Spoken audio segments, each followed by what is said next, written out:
Bab 1722. Tidak boleh takut. Di dalam peti mati terbaring seorang wanita, namun, wanita ini tidak lain adalah wanita berbaju merah di sampingnya. Warrior yang berbalik untuk melihat wanita berbaju merah, dan wanita berbaju merah berbisik, terkejut. Warrior yang berkata, "Bukankah kamu mengatakan bahwa lelaki tua berjubah itu menyegel ayahmu?" "Aku berbohong padamu." Wanita berbaju merah itu berbisik. Mulut warrior yang berkedut sedikit, berbohong pada dirinya sendiri. Lalu siapa dia? Pada saat ini, Linaku tiba-tiba menunjuk wanita di peti mati dan bertanya. Wanita berbaju merah memandang wanita di peti mati dan berkata, "Ini aku." Setelah kata-kata itu jatuh, dia tiba-tiba melompat, berubah menjadi cahaya merah dan tenggelam ke tubuh wanita di peti mati. Saat berikutnya, wanita dalam gaun merah di peti mati membuka matanya. Kemudian, perlahan-lahan melayang. Dia melihat sekeliling, lalu menarik napas dalam-dalam, akhirnya keluar.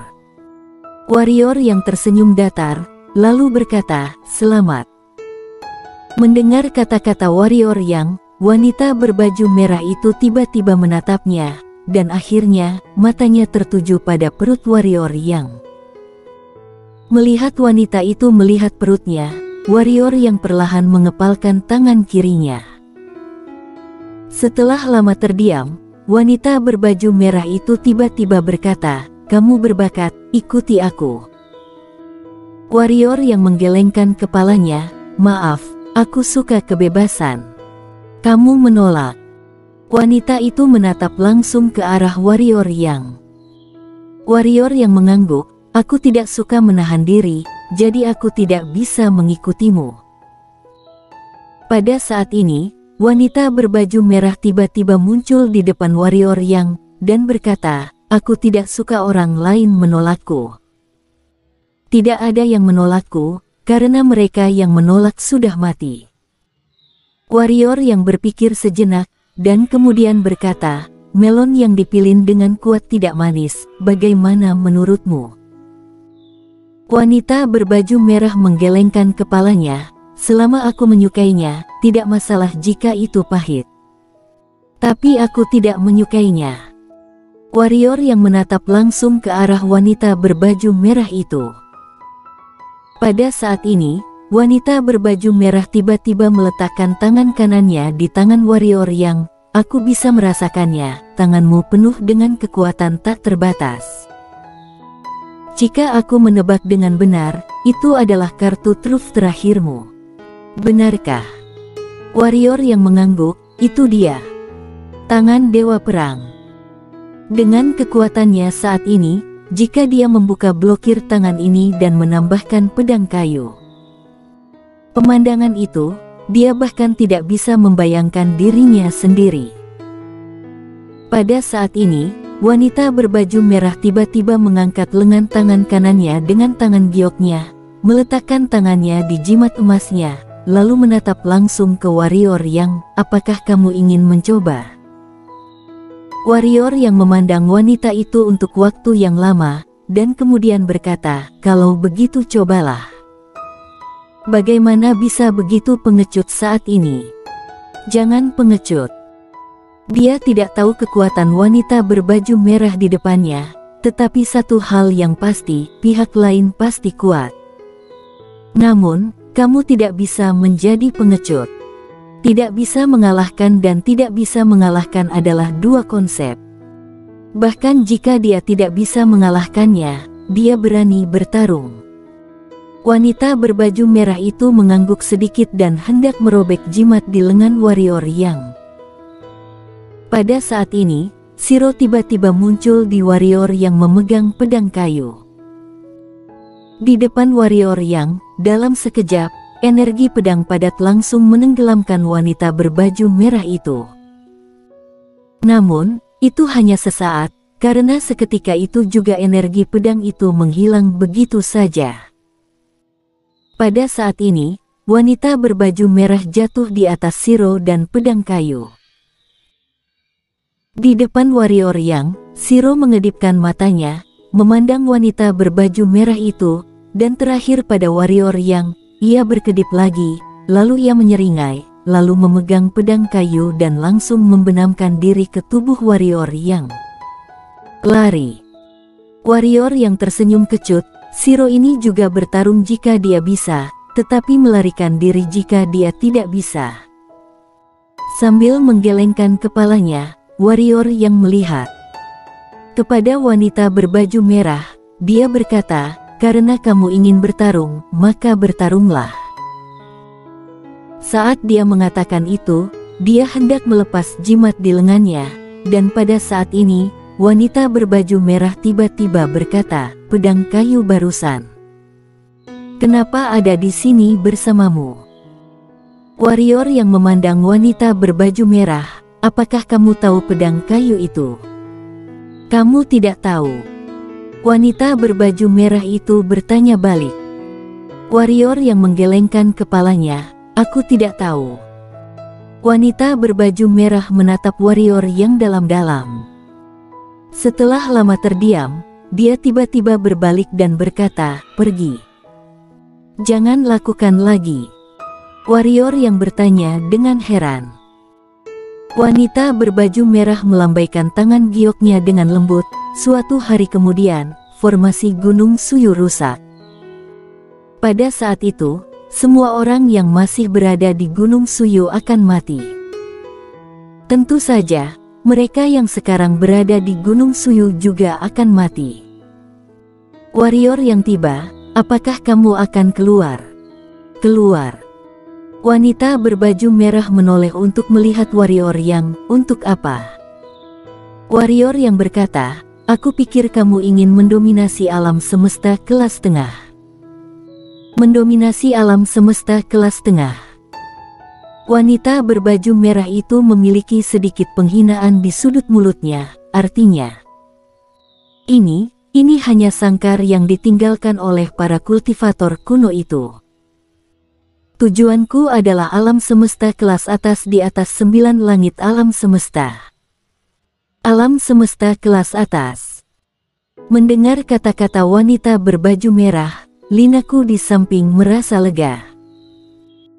Jika wanita ini ingin menguasai alam semesta kelas tengah, maka pasangan alam semesta kelas tengah sebuah bencana mutlak. Kekuatan wanita ini sudah tak terduga, ditambah bangkai dan mayat darah di Gunung Suyu ini, serta mayat jiwa. Dapat dikatakan bahwa tidak ada keluarga bangsawan yang bisa menghentikannya. Di atas 9 surga. Warrior yang berkata, "Apakah kamu akan pergi ke dunia besar?" Wanita berbaju merah itu melirik warrior yang, "Kamu juga pergi."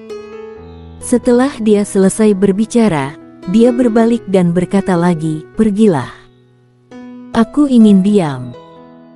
Warrior yang berpikir sejenak, dan kemudian berkata, "Meskipun kita sudah saling kenal untuk sementara waktu, aku harus mengingatkanmu.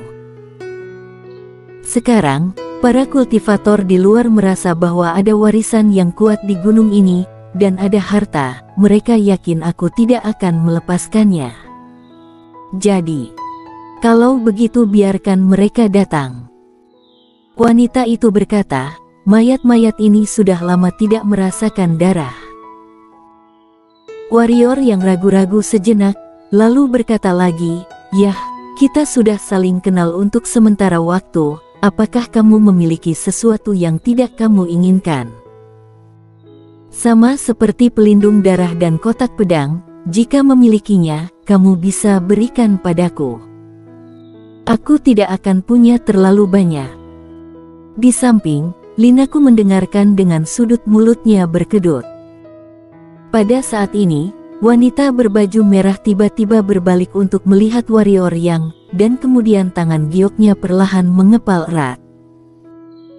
Pada saat ini, warrior yang tiba-tiba menghentikan pinggang linaku, kemudian sosok itu bergerak dan menghilang di tempat. Wanita berbaju merah itu sedikit terkejut, lalu menggelengkan kepalanya. Pada saat ini, sebuah suara tiba-tiba terdengar di lapangan, "Guru, mengapa kamu tidak membunuhnya dan mengambil jimat di tubuhnya?" Wanita berbaju merah melihat ke arah di mana warrior yang pergi di kejauhan untuk waktu yang lama, dan kemudian berkata, "Orang ini, ada terlalu banyak faktor yang tidak pasti dalam dirinya. Bunuh dia, meskipun bisa mendapatkan benda itu, tetapi ada masalah tanpa akhir. Dan aku untuk saat ini, tidak ingin terkontaminasi dengan terlalu banyak sebab dan akibat." "Baik."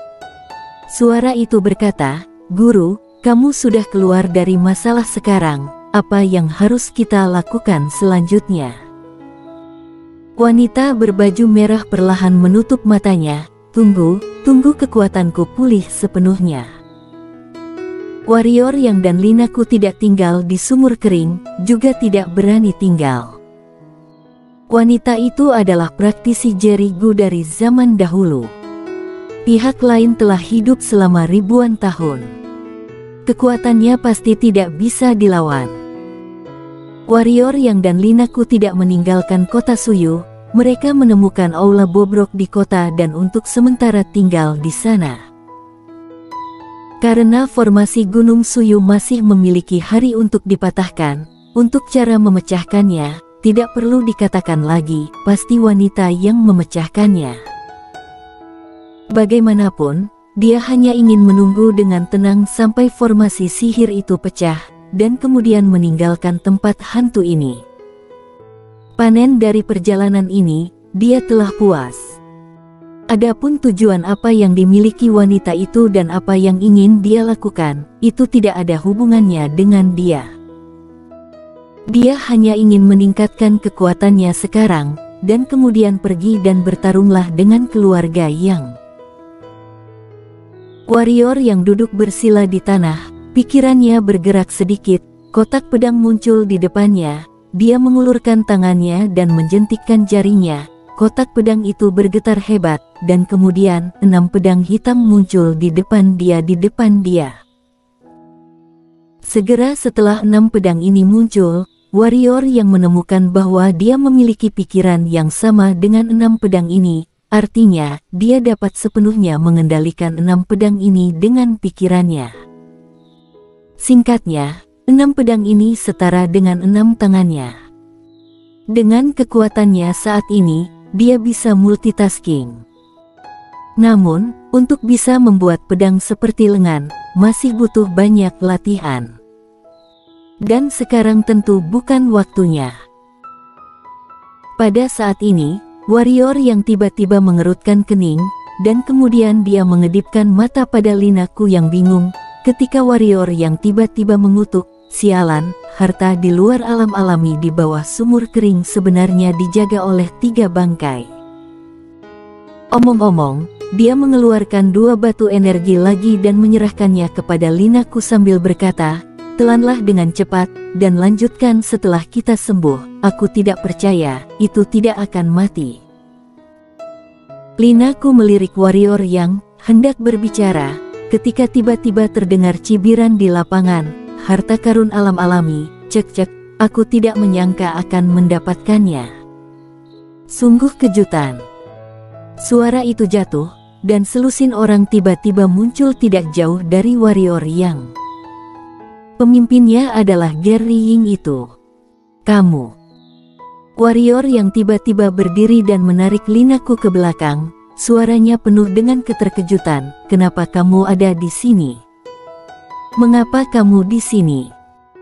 Gary Ying memasang ekspresi muram di wajahnya, "Tentu saja kami melarikan diri ke sini.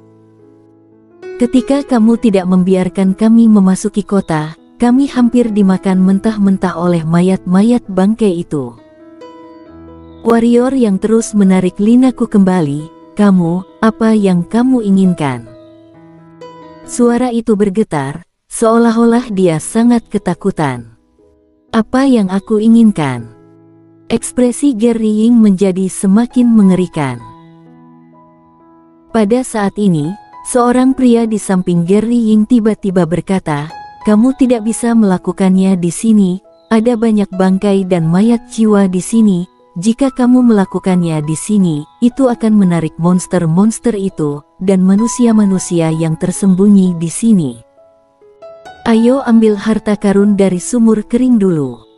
Harta karun. Pada saat ini, warrior yang berteriak, tidak ada harta, benar-benar tidak ada harta. Pria di samping Gary Ying berkata dengan suara rendah, kami telah mendengar apa yang baru saja kamu katakan. Warrior yang sedang terburu-buru dan berkata dengan cepat, benar-benar tidak ada harta di sana, sangat berbahaya di bawah sana, kamu tidak boleh pergi. Gary Ying menatap warrior yang dan Linaku dengan tegas, dan berkata, aku akan menghabisi kalian saat aku mengambil harta itu. Warrior yang dengan marah berkata, kamu idiot, benar-benar tidak ada harta di sana. Aku tidak berbohong padamu, aku bersumpah. Gary Ying menatap warrior yang dengan dingin, percayalah, kami memang idiot. Setelah kata-kata itu jatuh, dia dan orang-orang di belakangnya berbalik dan menghilang. Warrior yang bersambung.